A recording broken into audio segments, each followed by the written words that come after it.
So my name is Braxton West with Ben Stout Construction. I'm a project manager. So in this house today, this is technically a pre-drywall stage. So all of my main inspections have passed, and we're actually waiting on drywallers to be here Monday to go ahead and get this sheetrock on the wall. So to get up to this stage, it goes from nothing being here except for an open lot. We get our concrete form box poured, under slab plumbing in before we pour it, obviously, and then we frame it up. Once the frame is complete, windows, doors come in with shingles, and we get all of our trades in. Our main trades are plumbing, heat and air, and electric.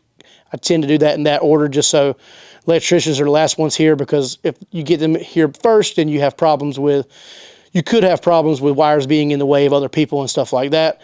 But out here in Cumberland County, they have their own inspection. So once all three of their inspections pass, I do one last inspection, which is a framing inspection, and we have a building inspector come out. He looks over everything, and once we get the sign off on that, insulation comes in, as you can see behind me, and that's actually another inspection.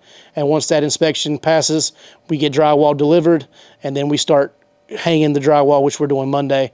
After that, we kind of get into the second stage of construction, how I call it, the final touches. So receptacles will be put on. We get all the laboratories and stuff in the bathrooms, sinks, toilets, and then heat and air comes in and puts their covers on all their ductwork and their vents and their returns and supplies. And then after that, we get power on, and we're pretty much ready to close it out and get to that final stage.